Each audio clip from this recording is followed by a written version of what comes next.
Welcome to Holly's Pandorium, featuring your host, psychic medium Holly Jordan.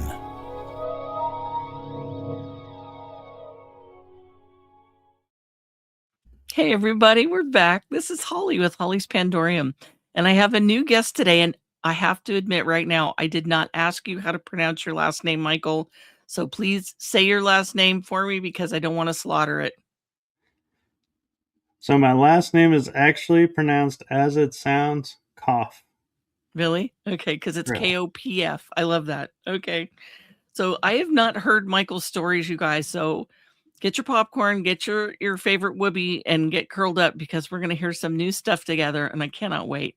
So Michael is also a podcaster like I am. Yay! Not everybody does that, and so I'm very excited, and we were kind of blah, blah, blah to each other before we got started, and it's amazing. So he does a lot of different stuff. So before you share a paranormal story, would you mind just talking a little bit about your podcasting for a minute? Because I think it's interesting. Sure.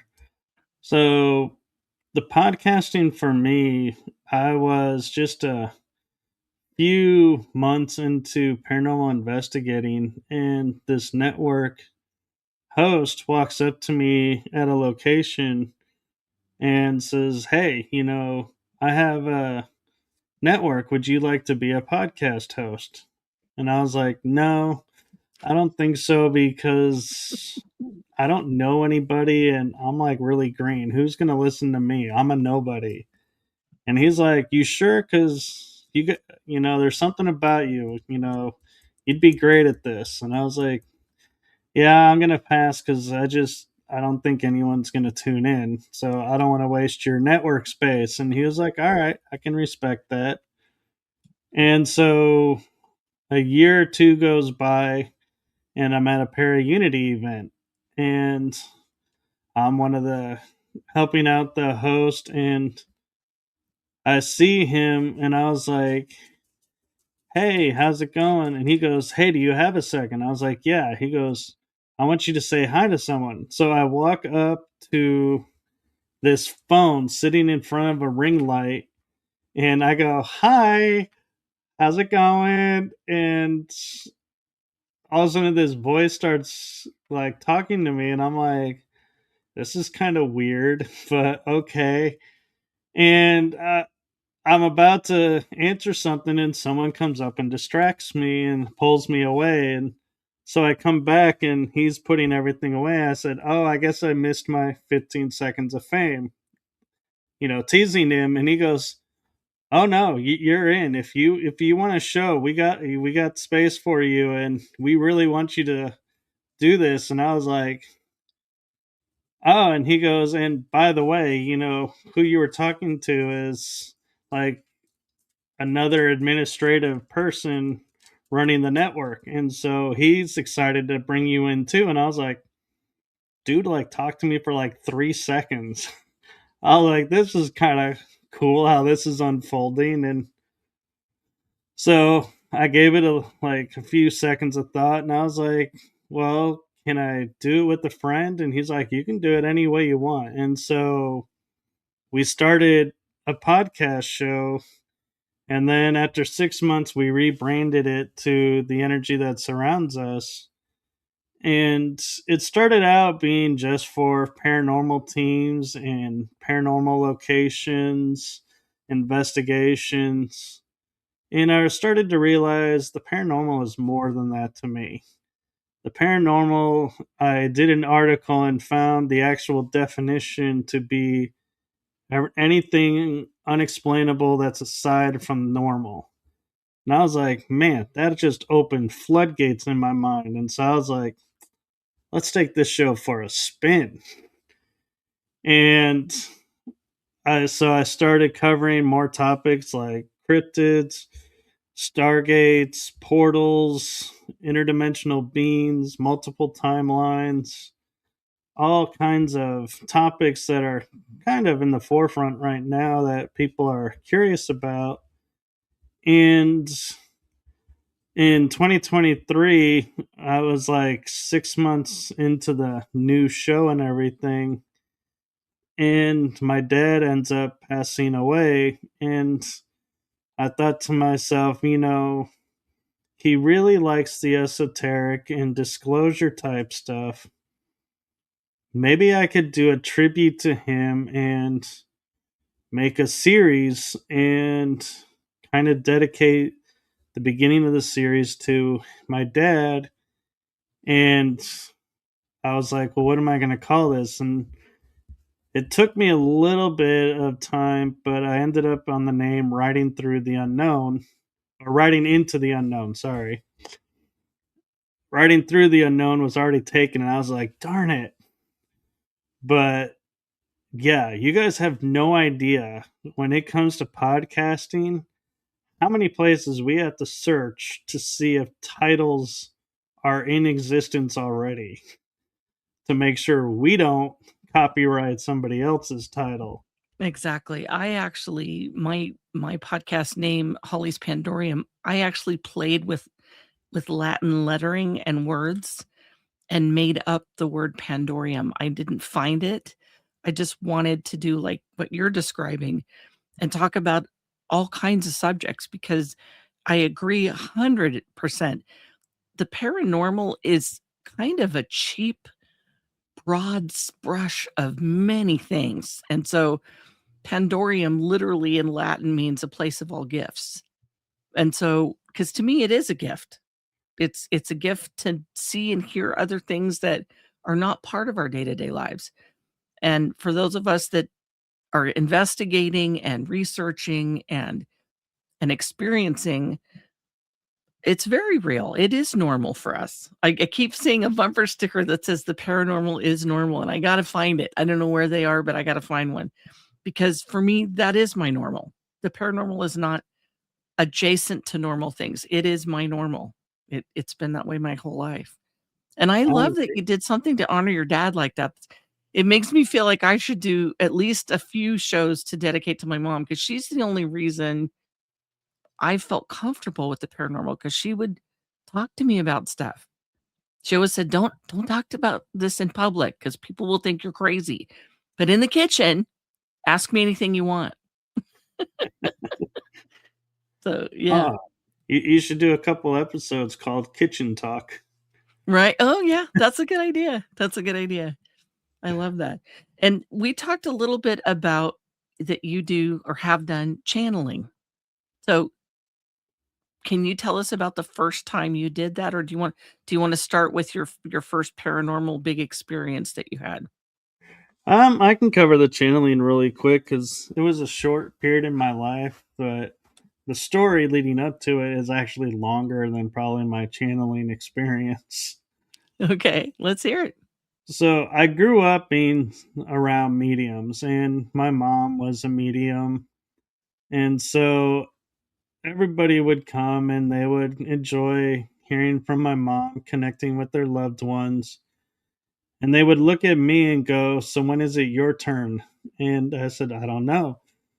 And somewhere I got the idea when I was 16 I was going to channel. And so I was like trying so hard to channel when I was 15, 16, and never happened. And so I felt like I kind of let everybody down for a little while and was like, "Oh, I was supposed to channel, but I can't connect." And I in hindsight, I realized I was trying too hard and trying to force it instead of letting it just happen. Right. And then it turned out in my 20s, for a little bit of time, I would get together with friends and then I could feel a group come in, and it was always the same group, and I would channel for them. And one experience, one of my friends came up to me and they said, "Oh my god, your eye color changed as you were channeling and to a color I have never seen in your eyes." And I was like, "Really?" Cuz I didn't even realize my eyes were open cuz I always thought I kept them closed. Right. And so then I started noticing people being like, "Oh, you're channeling, what information bring this, this time, what," and I was like, what I thought was going to be just, friends getting together and having fun and just experimenting, I felt like took a turn, and they were like almost looking at me like a guru, like somebody who was tapped in, and they wanted to, get inside scoops. And I was like, I don't have that. I don't do that. And so I was like, this isn't what I wanted. And so I thankfully had the courage to say, hey, I'm not going to do this anymore because just don't feel comfortable with where it's going. And they were like, okay, cool. And so that was my short lived channeling life, or so I thought. Then, when I learned Reiki my second time, I realized that channeling is kind of in tandem with Reiki the way I was taught, and was like, this is cool. And someone pointed out when I was talking to them about the podcast shows, a lot of questions that I will ask are like, they're like, these are really deep, really interesting questions. Where did you come up with that? And I was like, I have no idea. And someone goes, it's from above. You must have channeled because you're channeling your questions. And I was like, that would make total sense. I'll give you that. Okay. And so apparently I'm still channeling, just not really channeling, if that kind of makes sense. No, I But get it. I get it. You're doing things more spontaneously and maybe not directing everything, but that's kind of how it works. It comes to you when you need it the most. And as long as you're open to it, you'll receive it. You'll get whatever information you need. Yeah. yeah, and what's kind of funny about it is Laura Ferguson, aka Starseed Lolo, who I do channeling sessions with every other Tuesday, the energy that surrounds us. She said to me one day when we were talking about doing this, and she goes, you're a channel. So it's only a matter of time before you start channeling in the session as well. And I was like, yeah, we'll see. And I was like, how did you know I was a channel at some point? But I feel like, it might actually be true, is one day is just her group talking to my group, and be like a channel off. Well, but that's fun to be able to do it with somebody. I have a lot more energy when I do things with like-minded people in the room. Um, my husband and I do a seance weekly, and it's kind of a role reversal. So I don't have people coming in and asking me to talk to their relatives. I have people that are what I call living adjacent that come in and just talk. Can you hang on 1 second? Sure. Doug, it's code 4313. I sent it to your phone.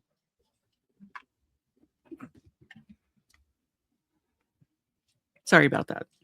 Oh, that's okay. I was about to dive into something and be like, fill the airspace while you walk away. And I was like, wait, she's not getting up. Hold the story. He just knocked on the door. He knows this is why I record, because just in case, most of the time there's no interruptions. I've been doing this 4 years, and I think he's interrupted me 3 times in 4 years. But I've been doing my shows I'm into season 4. yeah, cool. So anyway, back to what you were saying. So yeah, so that seems like a good spot to, let's just jump into the quantum, or not quantum. Why do I keep saying quantum? It's not quantum. Well, I mean, it is, but it isn't. It's the dimensional forest. Okay. So last April, that would be for those that are watching this, April 2025. Mhm. I was on a road trip and I went to San Antonio to visit a friend who had invited me to experience this paranormal forest that he knows about and takes select people to, and is very careful who goes there and who, you know, enters, because he had a friend who works with him now and they take people together, but he had a really bad experience coming out of this forest the first time he went in. So he learned, yeah, you got to be in the right mindset, right? Everything's got to be in alignment to enter this forest. So now that I've set the stage for this really cool story, we arrive at the bridge that you need to cross to enter this forest. And the city has paid some concrete paths around. And so I noticed it's like 11 o'clock at night, and there's a few clouds, but the moon is very clear. We can see the moon really bright in the sky. So I go on the bridge and I notice it's very quiet. And I'm like, huh, the water must have dried up here. And I was like, it's really dark. I'm kind of surprised I can't see even the creek bed or a riverbed or whatever I'm walking over with this bridge. So I was like, that was my first mental observation. And I was like, this is weird because the moon is up, but I can't see the ground. So what am I getting myself into? And I get this feeling of it's time to put up, because you say you can do this. Now it's time to show it kind of feeling. And we're talking, and he goes, do you want to go straight or do you want to go to the left? I was like, let's go straight. He's like, okay. So he and I are talking, and I reach a certain point on this path, and I stop, and I turn around and I realize I've kind of gotten ahead of everybody. And I go and I say to them, did you guys just see that? And they go, see what? I said, there was a lady in a white gown just wished right by. And when I say wished, I mean it was like she was on the far left, instantly to the far right. It was like she just blitzed right by. And he goes, you saw her? And I was like, who? What? And he's like, wow, I can't believe you saw the spirit of the forest so quick. I was like, yeah. And meanwhile, as I'm walking, I hear what sounds like monkeys or squirrels in these trees jumping from tree to tree. Well, there's no monkeys or squirrels in this forest at night, and probably not even during the day, but there was nothing I could see jumping and making the sound. But it's like I could hear them moving, I just couldn't see them. And I was like, something is pulling me off the path. And I'm like in my head going, you know what happens in every horror movie when you walk off the path. And I'm like, I'm going to walk off the path. So I walk over and I reach a certain spot and I just stop. And every ounce of me is like tingling, and I'm like, I'm surrounded.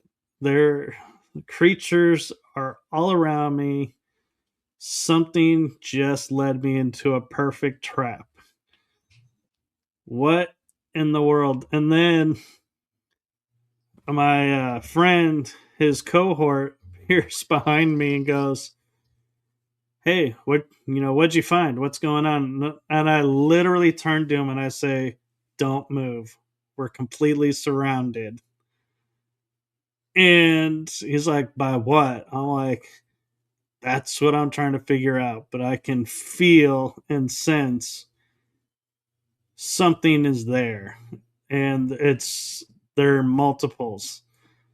So I slowly turn and I'm like, we need to go back to the path. So we get to the path and I'm like, whew, made it out of there. We're okay. But if this is how it starts, oh boy, this is gonna be fun. So can I interrupt just for a quick second sure. and ask what time of year was this? Was this spring, summer, autumn? April, so that would be springtime. Okay. And remember, I said we entered at around 11 o'clock because that's going to Okay. be key later on in the story. So we walked back. We decided as a group we're going to walk back and we're going to go on the other path. So he leads us off on the left, and I can see water there. And I'm like, how come I couldn't see this water before? But I see it now. So I'm like, okay, there's running water. That's really cool.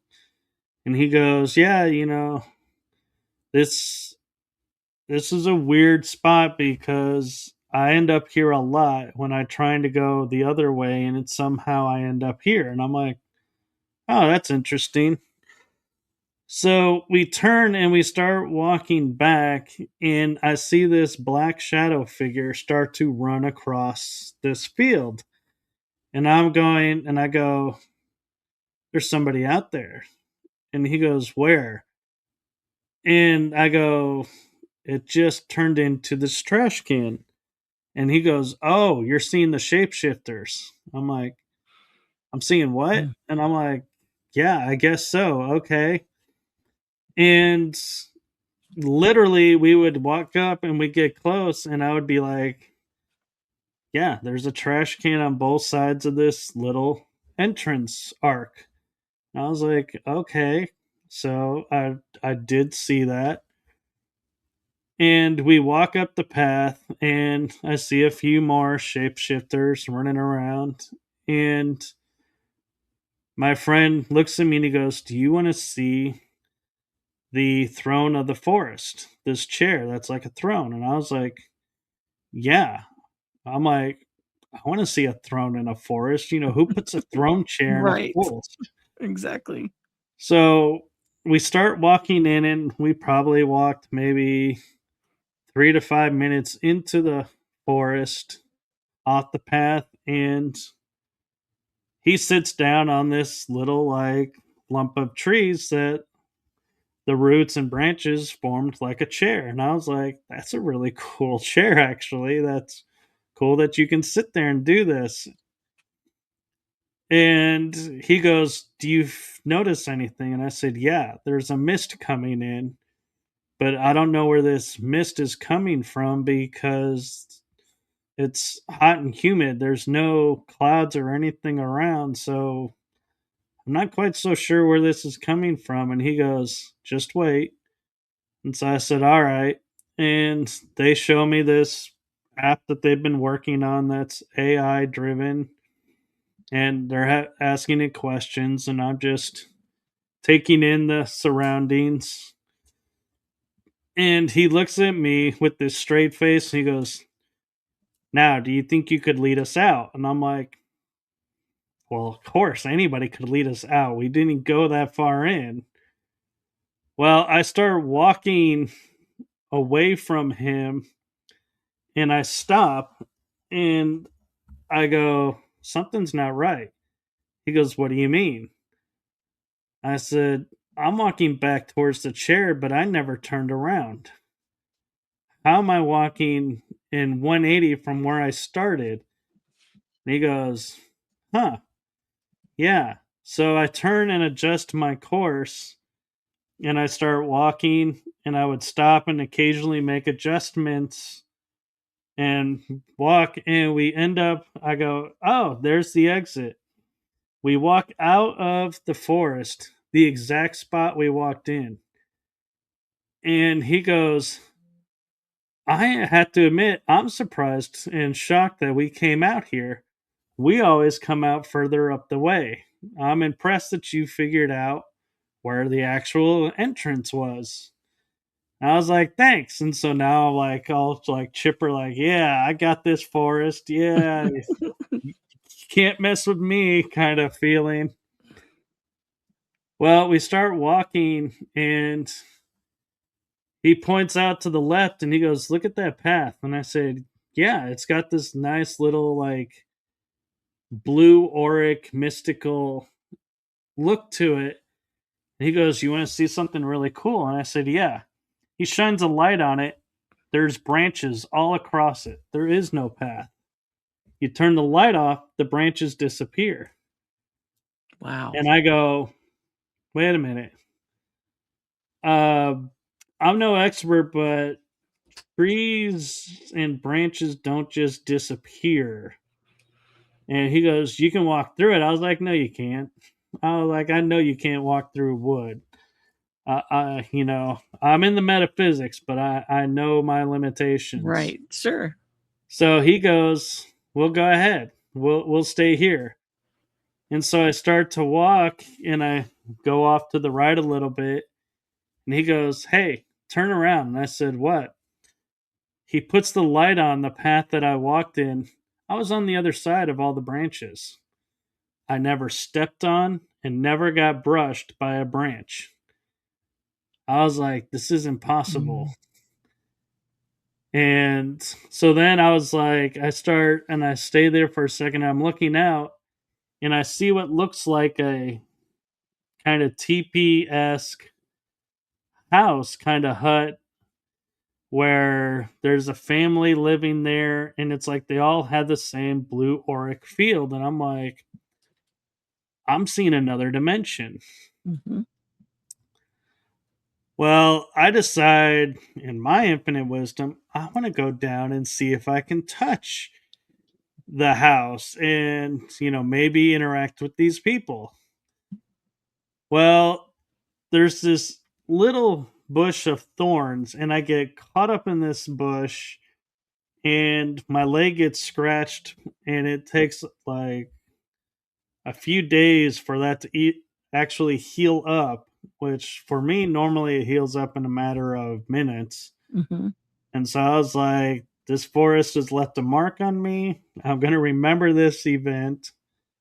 But I come back out, and my friend goes, I'm glad you didn't walk back there because I had a feeling you were going to, and the forest didn't want you to because if you had gone past where those thorns were, there's a ravine where you would have fallen way down and we may not have been able to get you out. And I was like, Whoa. thank you. Thank you, Forrest. Exactly. Oh my goodness. So we walk along and we find another one of those paths. And I'm like, I wonder if these are holograms that, you know, the and the hologram gets dispersed when the light comes on it, but returns when the light turns off. So it's like a dimensional portal hologram. And he's like, it could be. So we're walking along and we get to where the path splits. We can go to the left or we can go around a corner and make like a U turn on the right. And I take 2 steps to the left and I stop in my tracks and I go, we're not going this way. And as I say that, I hear something rumbling in the bushes ahead. And I go, something's in front of us.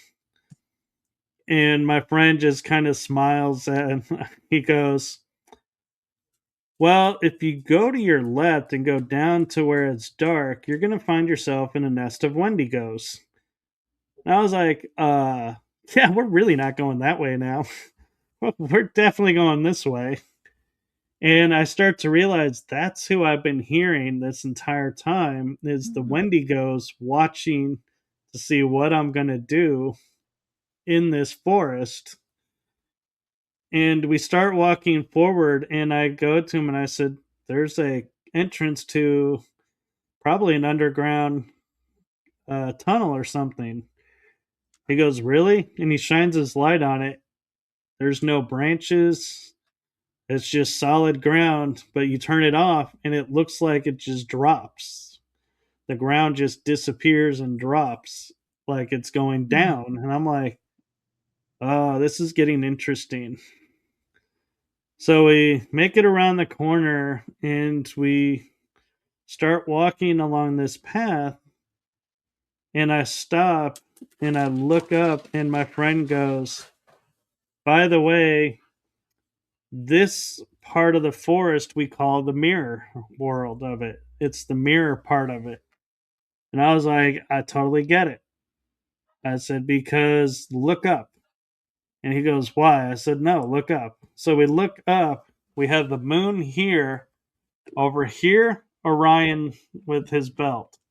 Over here is Orion with his belt. And I'm looking at mirror constellations facing each other. And I'm like, this has to be we're like in between the mirrors, because I'm not an astronomical expert, but I do know there's no two constellations alike in the sky at the same time. Right. Not that mirror each other like that, especially. Not that I know of anyway. Yeah. And he's like, you're right. And so I was like, okay, so I'm seeing two mirrors. All right. And I can feel the energy is very different. And they were like, he's like, yeah, this place is well known for mirroring what you're feeling. So that's why you have to be careful what you're doing in this forest, how you enter it, because it will reflect it back.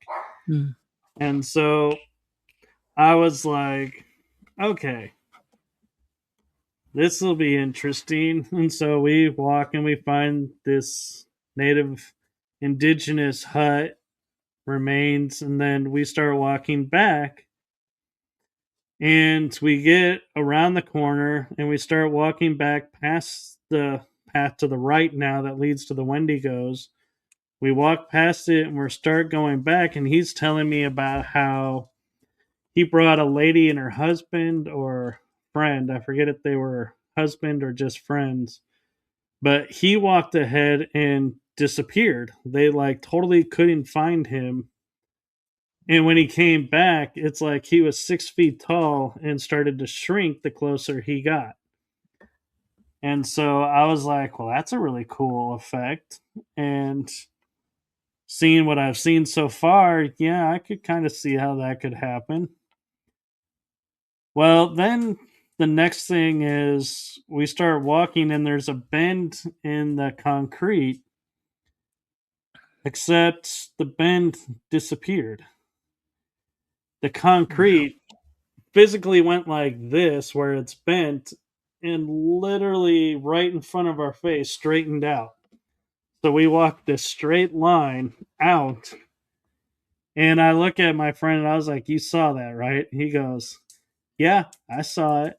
And I'm like, concrete doesn't move, and it surely does not form a straight line without breaking. So I don't know what I just saw, but this place is very well piquing my interest. And we go, and so we end up back at the bridge, and this time I look down and I see the water on the right, and I can hear the water moving. And I'm like, now that's interesting, because the moon is further behind me now, but now I can see it. And so I was like, I wonder what's on the other side. The other side of the bridge, the water is it's like glass. There's zero movement. And I look at my friend and I go, okay, I'm not a water expert, but I know water seeks its own movement, and it does not just flow underneath this bridge and just keep the water level up, but perfectly still on the other side. And he's like, yeah, you're right, it doesn't. Yet it was. And so I was like, what is going on here? We get into our cars and I turn the car on, and we're like, man, that was a nice hour and a half walk, got my steps in. Remember how I said we started at 11 o'clock at Right. night? Right. It was 3 in the morning. Oh, We had no idea how much time we had actually spent in there, wow. but it was not feeling like that many hours. And it almost sounds like you were walking through an amusement fun house room with the different shaped mirrors to distort the imagery of everything that you were looking at. It It's was, amazing. and I mean, seeing shapeshifters, seeing spirits, right, having, hearing cryptids moving around, Right. staying in the shadows. It's like, as a paranormal investigator, you're like, I've only ever read or seen, on TV, Right. affects this occurrence, and here I am living it. And I'm like, wow. And I get back to the hotel and I'm like, I fall asleep for a few hours and then I'm off on the road heading back to my house. And so I was like, but I said to my friend, I was like, man, I got to come back. I got to do this again because I feel like I just got a small sample of what this forest can do. And he goes, oh, yeah, you did. He goes, it's done a lot more. And I've lost people in here to where we will enter and we can't find them until much later. We're like, they'll pop up somewhere and we're like, how did you get here? And they're Right. like, I don't know. And so Wow. what's funny is I was talking about it on a show with a friend and he was in the chat room and he's like, hey, are you coming back this summer to walk the forest again? And I was like, oh, you better believe if I can, I am. So I'm hoping I can return again this summer and make it happen, like a little day or a weekend trip down there. But yeah, I have to say that forest is one of the few moments where I literally was like, I felt like it was a proving ground of, if you say you can see this, it's going to put it in front of you and go, did you see it or not? Right. And if you say, I can sense this, it's going to make you sense it. And if you're going to be like, did I really just sense that or not? It's like everything that you say you can do, it's going to test you. And it was like, I left there and I was like, I don't even begin to know if I was to write this down, how I would even do it. And I did write it in a book, a little bit about it. And I was like, talking of, it's interesting how you were saying, like you wanted to know the impacts of the experience. Right. And to this day, even though it's been over a year now since I've been there, I still have a hard time putting the impact into words because I'm like, it's an experience. And I'd like to say, when people ask me, like, hey, can you take me to the forest? I'm like, no, because I don't know where it is and it's not my backyard. Right. But at the same time, I'm like, I don't know, how do you determine if you're ready for this place? Because all the stuff that I went through, I realized, all my experiences, everything that I grew up with, it was like for this moment. It's like this forest came alive for me and I left there just as I went in. And I feel like that's because of who I was and what crucibles I went through in life leading up to this moment. And I know that sounds kind of strange to say, but it's like the only way I could explain it. It's like, if you want to know the impact, it's like the impact was it made me realize everything I thought about myself was true. And where I thought I was in life is true. It was the ultimate validation of everything in life in one single night. Right. Well, and I think, just to be fair, when anybody goes in a place like that that is so vibrant, it's so vibrating energy, and a lot of things are coming out, I do believe that a lot of those energies aren't going to allow everybody to see them. It's not just your reception, it's not just your skill availability, it's their reception as well. It's reciprocal. It's not like regular daylight and nighttime.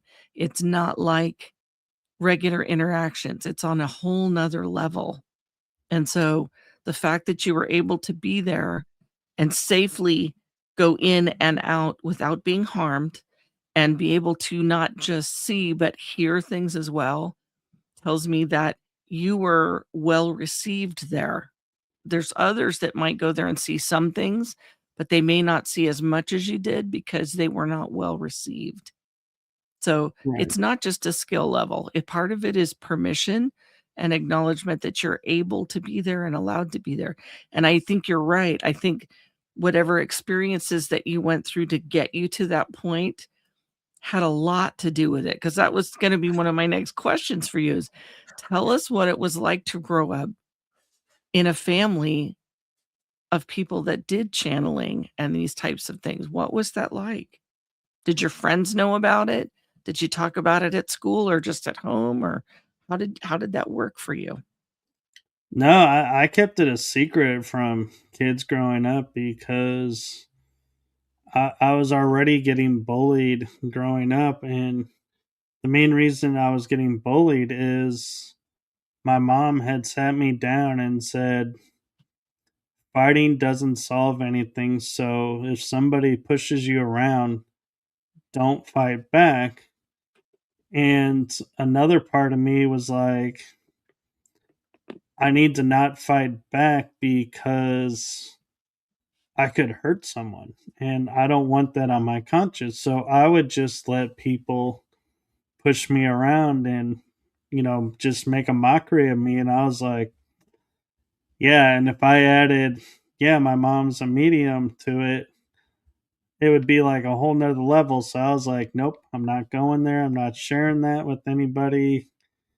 And I could sense energies around, I think, somewhat at that time, but I wouldn't acknowledge it because I was like, I got to survive school. I got to survive around these people. So if bringing this up is going to make it worse, forget it. I'm just going to go through life, and what comes of it comes of it. And it might have made it harder to do when I got older because I got to undo all that stigma that I put on it. But Right. I think it was more of surviving school that I was like, no, I am not bringing this up. I am not sharing this. And I will say, though, the flip side of it is, though, is I was talking with someone as we were talking about time traveling. And I said, I could easily sit there and say, oh, let me go back in time and everybody that ever picked on me, turn the tables on them and, go back and make it so I fight back and do this. And I said, but if I do that, I'm not going to be the I am that I am right now. Right. I'm going to be different. And so I could end up coming back even being worse than where Mhm. I am now, or I could be better. I don't know, but it's not worth it And I said, and then I said to my guest about it, I said, and there's something that people don't think about is if I go back and alter alter, someone picking on me, I have now altered the timeline of the bully. I have altered the timelines of everybody who witnessed, Right. and I have altered the timelines of everyone who interacted after the event. Right. So it's not just my timeline that I'm altering. And he goes, "That's really perceptive of you. Most people don't realize that." And I was like, "Yeah, there's a bigger impact to going back and changing events than just we think about because we want our situation to be better, but there's a cost to that." Right. And It's the they call cost, it the butterfly effect or a ripple effect. right, but the ripple effect isn't just you, it's Everything. everybody. And so that's the big important thing is, to sit there and realize, yeah, the kid who's doing the bullying may need to do this because he's learning something where I'm aware and I know, why I'm doing what I'm doing. And we're, being mutual respected. I'm not, it's not like I was put in a wheelchair or I was, not able to complete a task. I was never bullied to that point, Right. but I was put into a cast for my arm. I had my arm fractured by a bully pushing me down polished brick stairs, Ouch. but I was able to bounce back. And so I was like, yeah, I don't wish harm on that kid. And I don't see a need to go back, and say, oh, I shouldn't have, put my arm in the cast and let me stop it. It's like, no, there's nothing really I would change because I like who I am now and who Right. I became. Right. And that's the important thing is it doesn't matter what happened to us in the past. It doesn't matter what's going to happen to us in the future. What's happening to us right now is what's important. Right.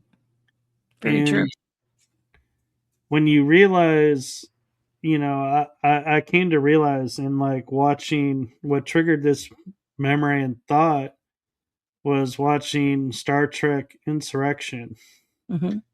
where Anise is talking to Picard and she blows this dandelion, and the dandelion seeds just stop in midair. And he's like, "How are you doing this?" And she's like, "Questions, questions. Just hold the questions. Don't ask. Just be right now in this moment. This is a moment." And it's like everything just stopped. And I was like, that is really cool. How many times in our lives have we had moments like that where it seemed like everything stopped Right. and you were just in this perfect place?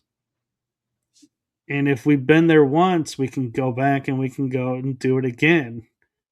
What kind of a gift is that? And I kind of started making that like my life's goal was, to make every moment this perfect moment. And in doing that, I realized the past, the future, the present, in order to make that perfect moment, have to collide and collaborate and intermingle in one single solitary moment.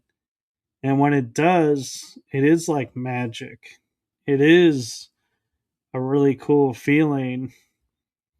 And I feel like that's kind of the reason I'm bringing this up is I feel like those moments were coming up in the forest, Mm. like seeing the mist forming.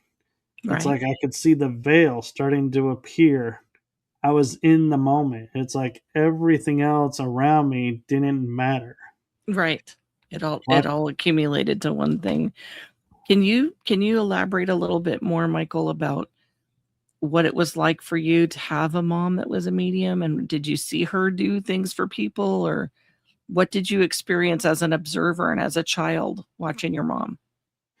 Oh, I participated. Well, I say I participated.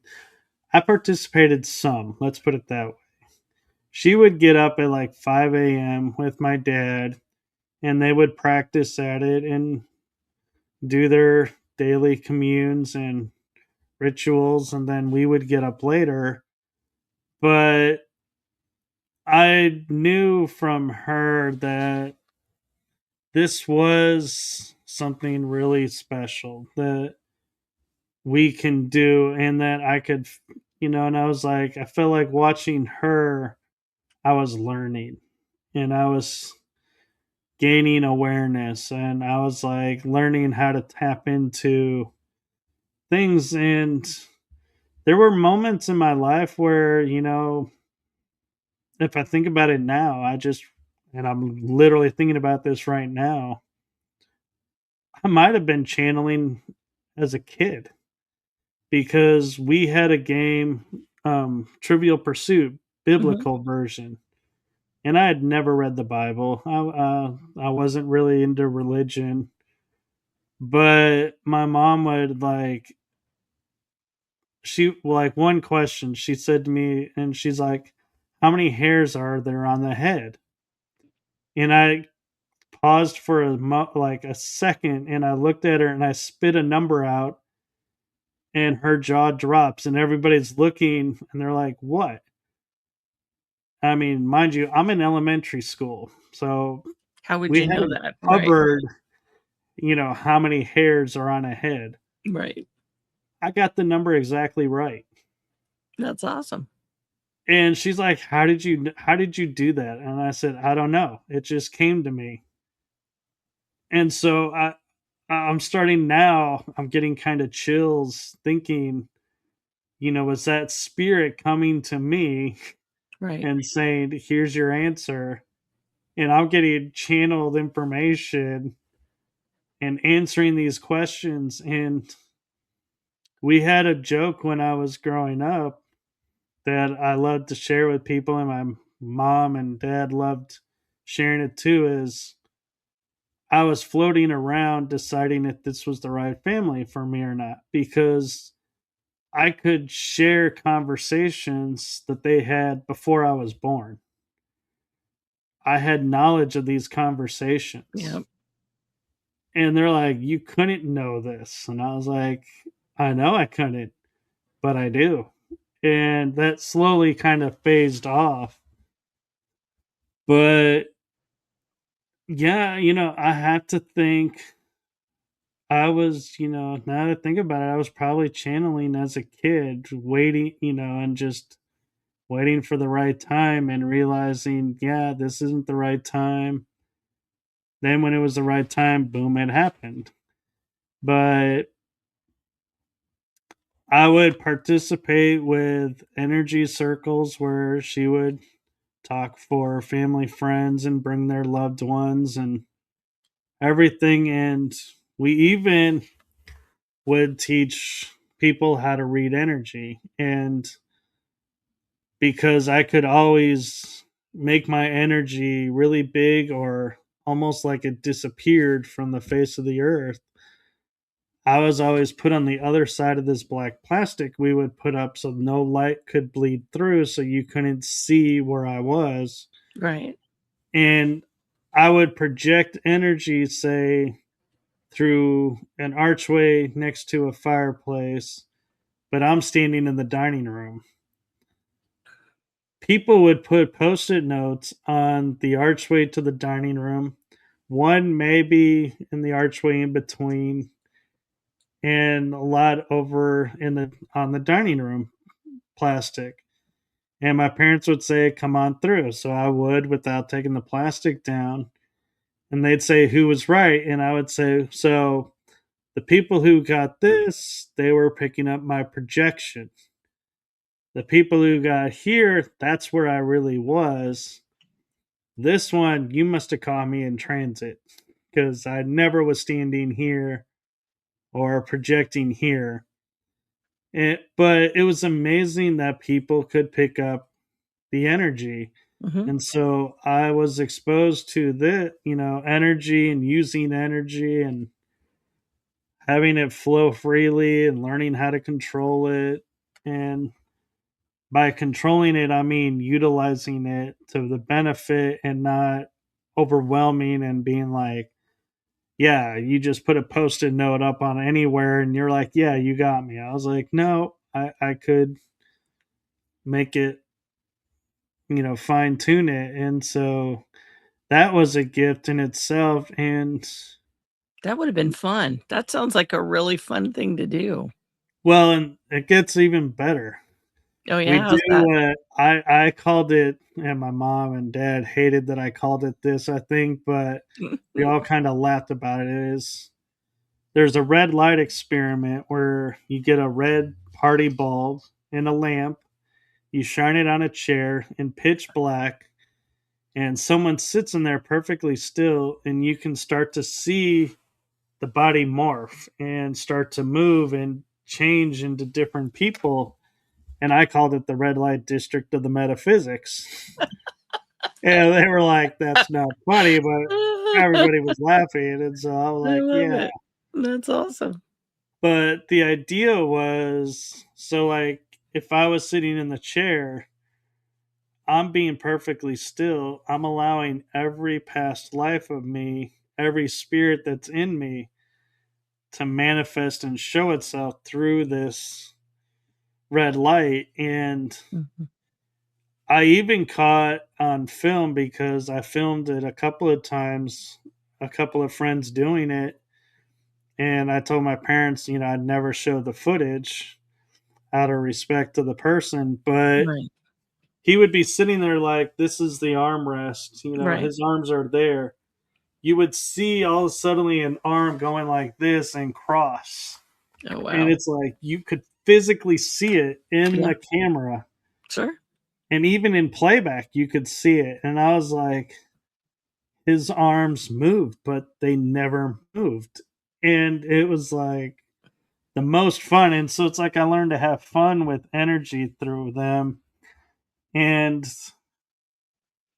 the reason why the most impactful thing that my parents gave me and my siblings is we had the freedom and the right to choose our own paths. They didn't sit there and say, we're, Lutheran and Catholic, so you got to be one of the two. You Right, could be whatever you wanted to be. And so we butted heads over it and stopped talking for a long time over it, choosing different paths and that they just didn't align. But deep down, it's like there's no animosity or anger, about it because we all chose our own path. And right, so it's like I can't fault them for that and I can't, be upset about it because I'm like, that's where they needed to go. I went where I needed to go. And look at the fun that I'm having in life now and right, exposed to and learning and growing. And it's, it's a wild ride. And would I say to, anybody, hey, I'm going to, like, if I'm going in, say, August to the forest, I'm not going to put out a Facebook event and say, hey, who wants to join me in this forest?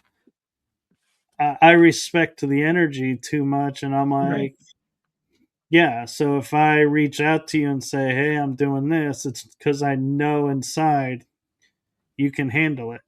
right, Or if I don't say anything to you, it's not you're not aware enough or you're not good enough with the energy. It's like you said, the energies just don't mix with some people. And so if I get a feeling you're not going to mix well with it, I'm not taking you down there and going, I'm going to prove the forest wrong.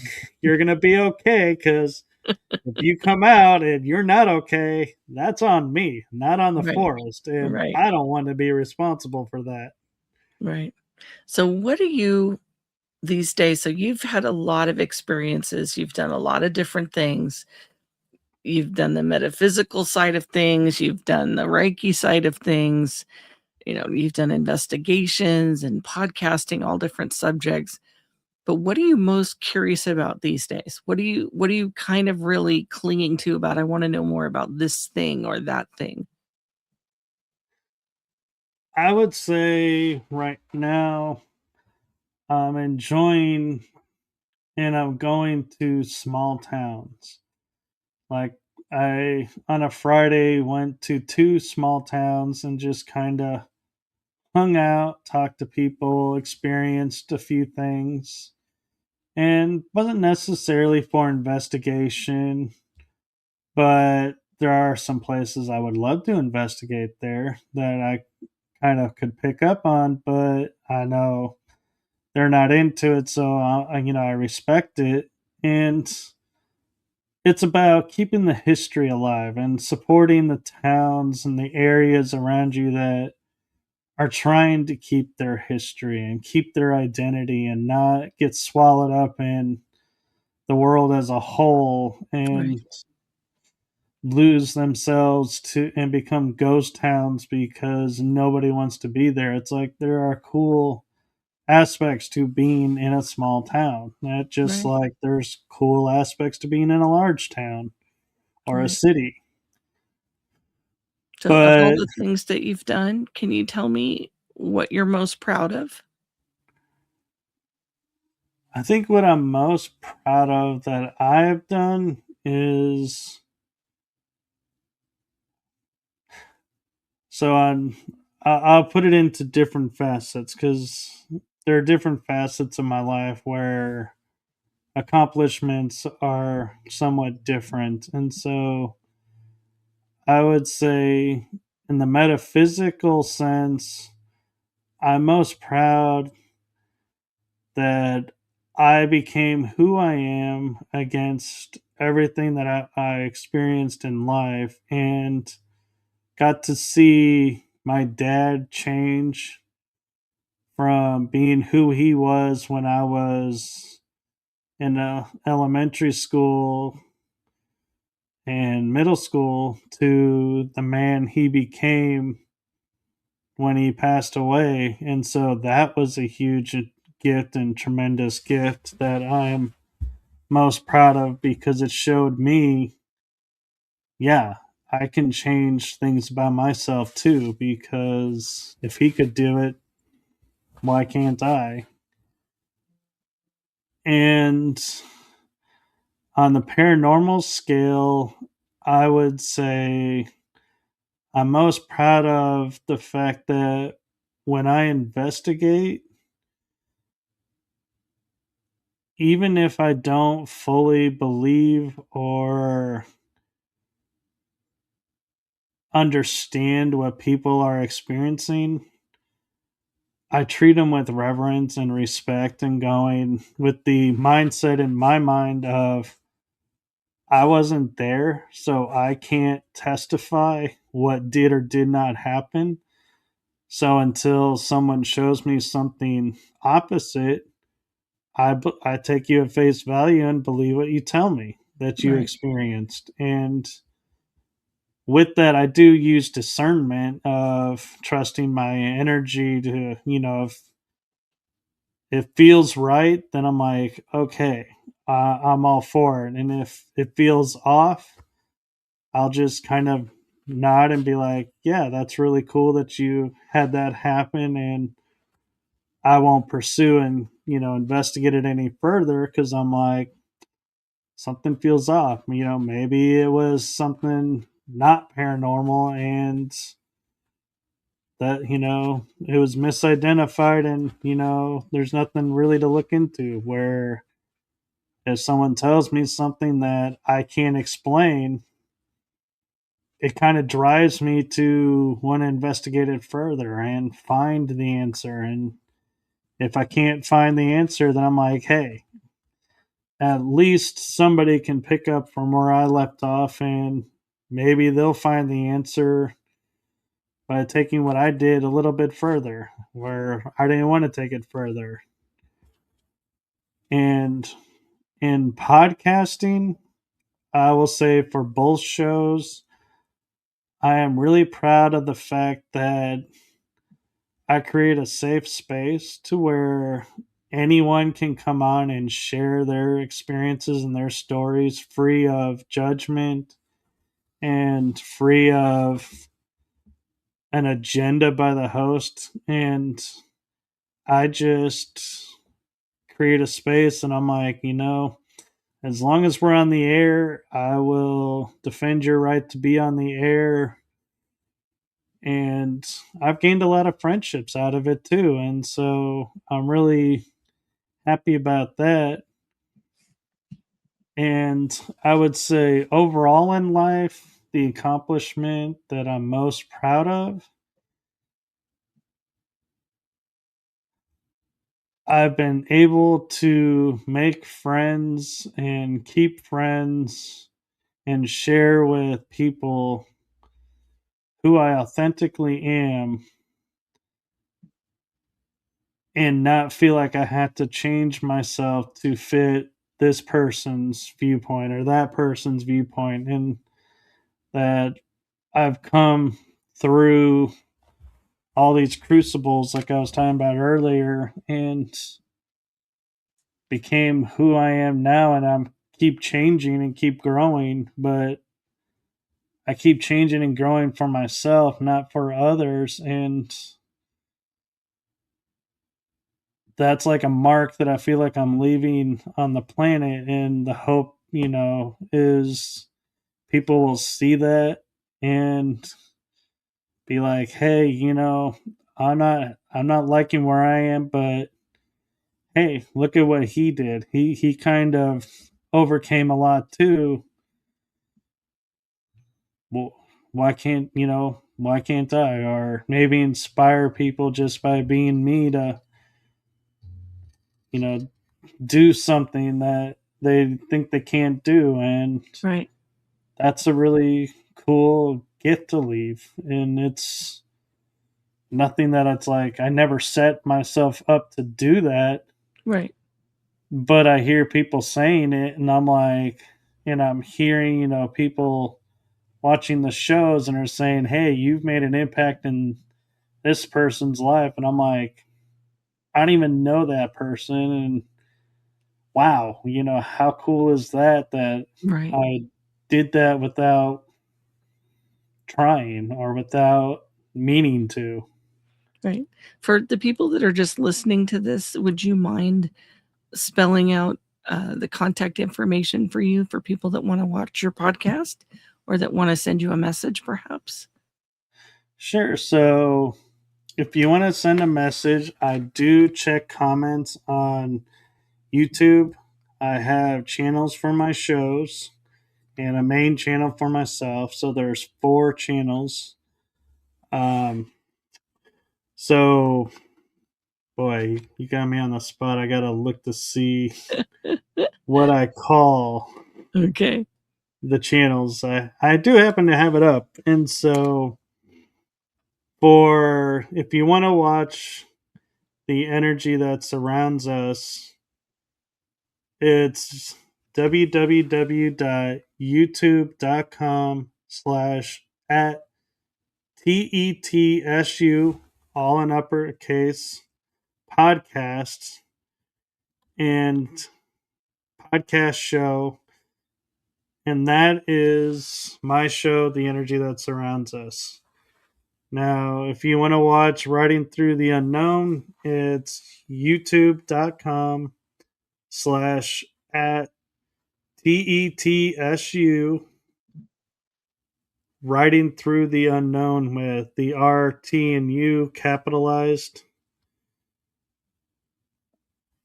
And those are my 2 main shows. I do co host a paranormal show with a friend in the UK named Kel Ridley. She created a show and we teamed up and collaborate, and it's called Paranormal Versus. And you can find those shows on YouTube at youtube.com/ at paranormal versus with the period hyphen UY2NP. Don't ask me why it's got that, but that's Okay. what YouTube made it. So, Right. and my main YouTube channel, I had to rename it this a year ago, and so I made it to Michael Kopf hyphen 2025 because that's the year they made me redo it. So I was like, yeah, I'll always remember that. Right. And on Rumble, it's a little bit easier if you like Rumble. I am on Rumble, and my personal channel, if you want to watch my interviews or shows that I feel like have a really strong message that resonates with me, it's rumble.com/Michael Koff's Adventures. Or you can watch Riding Through the Unknown on Rumble by looking up Riding Through the Unknown. The energy that surrounds us on Rumble is TETSU. And Paranormal Versus is on Rumble as well under Paranormal Versus podcast show. And the funny thing about how I look at the world is I create, I like acronyms. And so for me, seeing, the energy that surrounds us, I'm like, that's got a really cool acronym, Tetsu. Well, one day I was kind of bored and I was like, what does Tetsu even mean? Is that even a word? And I looked it up, and sure enough, in the Japanese language, Tetsu is the word for iron. And I was like, that's pretty cool. So I was like, I'm really glad I like that, That's cool. acronym. And so I use Tetsu for that. And Riding Through the Unknown, I'd like to say I have a cool acronym for that, but it's just RTTU. So it doesn't make a word. Sorry, folks. That's I kind of okay. dropped the ball on that one and didn't plan the title accordingly, where the energy that surrounds us, I actually had like 3 other titles, and when we went live, that's the one I said, and so I was like, well, that's the one I said, so that's the one we're sticking with. That's awesome. That's awesome. I love that. I know I had a whole page written down of different names. I could not pick one. I just didn't know what to do. Yeah. Well, Michael, Yeah. this has been a blast. You have been absolutely a joy to listen to. You have a lot of great stories, and I love hearing about how things got started for you. That's very cool. I'm definitely going to have to look for your other channels to be sure. Um, if there's anything that you would say to someone who's thinking about channeling, what would you say? What would be like 2 things you would tell someone? First thing I would tell them is be yourself. Don't try to make your channelings like other people's. Just do it the way that's comfortable to you and just be yourself with it. And the second thing I would say to people is don't force it, let it come natural, and don't let it control you. That you can totally set up to where you can have the gifts really prevalent during certain hours or in certain ways so that you don't succumb to I can't go anywhere or go out to eat or anything because the spirits always are hounding me. That is true somewhat, but you can also there are workarounds for it. So don't let it encompass you to the point that you lose your identity to it. Good advice. Good advice. I usually tell people something similar, but I basically tell them set your boundaries because you will wipe yourself out. I learned the hard way. You can give too much and lose your energy, and you can replace it, but it takes a while to recharge your batteries. And so I have boundaries at my home because I do the seance here, and I had to tell the ghosts the first night we were here, I have to sleep. You cannot come in my room. You cannot wake me up unless there's literally someone bleeding to death. Otherwise, don't talk to me. I need to sleep. And, Yeah. the rest of the time, if you need to talk to me, that's great, but not when I'm sleeping. Leave me alone and don't bother my husband and don't wake the dog. None of the sneaky stuff or, dropping things off in the living room or whatever. I had spirits that are here on a regular basis and they've asked me many times to leave a TV on all night for them. And it's like, no, because I'll never sleep. I need the quiet. It's like, no, no. Once in a while during the day, I'll leave it on for them if I'm out of the house. But it's like, no, we're not doing that. It's like, this is my time to live. You had your time. You've got your things to do. I got mine. This is my house right now. And so this is what my rules are going to be for my house. And it's not mean. It's because they had to have boundaries when they were alive and you need yours. And so it's Right. not unreasonable. It's not mean to say no to a spirit. It's okay to tell them to wait. It's really okay.